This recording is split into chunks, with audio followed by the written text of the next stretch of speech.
Rajamouli Mahesh Babu combination లో తెరకెక్కుతున్న pan world చిత్రం వారణాసిపై దేశవ్యాప్తంగా హైప్ కొనసాగుతోంది. గ్లోబ్ ట్రాటర్ ఈవెంట్ తో సినిమాపై ఆసక్తి మరింత పెరిగింది. ఈలోగా టైటిల్ వివాదం కూడా చిన్నపాటి చర్చగా మారింది. తాజాగా ఈ చిత్రానికి నెట్ఫ్లిక్స్ ఏకంగా 650 కోట్ల డిజిటల్ ఆఫర్ ఇచ్చిందని, అయితే మేకర్స్ దాన్ని రిజెక్ట్ చేశారని ఇండస్ట్రీలో హాట్ టాపిక్. ఇంత భారీ డీల్ తిరస్కరించడం రాజమౌళి బ్రాండ్ పై ఉన్న నమ్మకాన్ని సూచిస్తున్నట్టుగా భావిస్తున్నారు. భారతీయ చిత్ర పరిశ్రమలో అత్యంత ఆసక్తిగా ఎదురుచూస్తున్న ప్రాజెక్టుల్లో రాజమౌళి మహేష్ బాబు కాంబినేషన్ లో వస్తున్న వారణాసి సినిమా అగ్రస్థానంలో నిలుస్తోంది. మహేష్ బాబు కెరీర్ లోనే అత్యంత భారీ బడ్జెట్ తో తెరకెక్కుతున్న పాన్ వరల్డ్ సినిమా ఇది.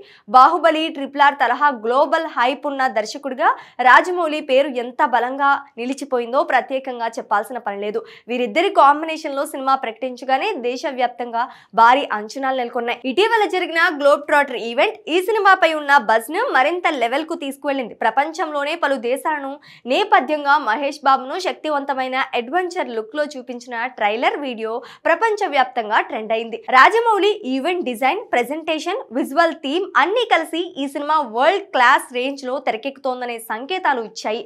మహేష్ బాబు లుక్ పై వచ్చిన స్పందన సోషల్ మీడియాలో అసాధారణ స్థాయిలో కొనసాగుతోంది. అయితే బజ్ మధ్యలో టైటిల్ పై చిన్న వివాదం కూడా చర్చనీయాంశమైంది. టైటిల్ ను మొదట ఇంగ్లీష్ లో వారణాసిగా రిజిస్టర్ చేసిన సోషల్ మీడియాలో వచ్చిన కామెంట్ల నేపథ్యంలో తెలుగు వెర్షన్ ను రాజమౌళి వారణాసిగా మార్చారని టాక్.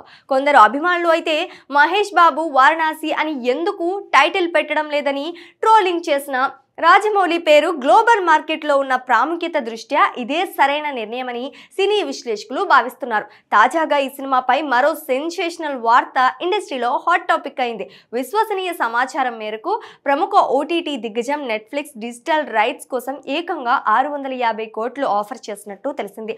అనేక భాషల డిజిటల్ రైట్స్ కలిపిన ఈ ఆఫర్ భారతీయ సినిమాల్లో ఇప్పటి వరకు వచ్చిన హైయెస్ట్ ఓటీటీ డీల్ గా భావిస్తున్నారు. అయితే ఆశ్చర్యకరంగా మేకర్స్ ఈ డీల్ ను రిజెక్ట్ చేశారని ఇండస్ట్రీలో వార్తలు వినిపిస్తున్నాయి.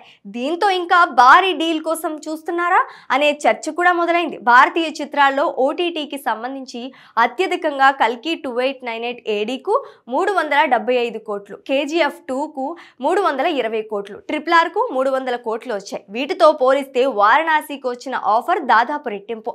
అంత పెద్ద డీల్ ని కూడా మేకర్స్ అంగీకరించిపోవడం చూస్తుంటే రాజమౌళి బ్రాండ్ పై ఉన్న విశ్వాసానికి నిదర్శనమని విశ్లేషకులు చెప్తున్నారు. తాజాగా విడుదలైన వారణాసి ప్రపంచ పరిచయ వీడియోలో సినిమాకి సంబంధించిన విజువల్స్ ని రాజమౌళి ఒక కాన్సెప్ట్ స్థాయిలో చూపించగా సినిమాపై అంచనాలు మరింత పెరిగాయి. అడ్వెంచర్, మైథాలజీ, ఎపిక్ యాక్షన్ అన్నీ కలిసి కొత్తగా ఏదో చూపించబోతున్నారని రాజమౌళి సంకేతాలు ఇచ్చాడు. ఈ చిత్రంలో పృథ్వీరాజ్ సుకుమారన్, ప్రియాంక చోప్రా కీలక పాత్రలు పోషిస్తుండగా సంగీతం ఎప్పటిలాగే MM కీరవాణి అందిస్తున్నారు. 2027లో విడుదల కానున్న ఈ సినిమా ఇప్పటి నుంచే భారతీయ సినిమాల్లో అత్యంత భారీ ప్రాజెక్ట్ గా దృష్టిని ఆకర్షిస్తోంది.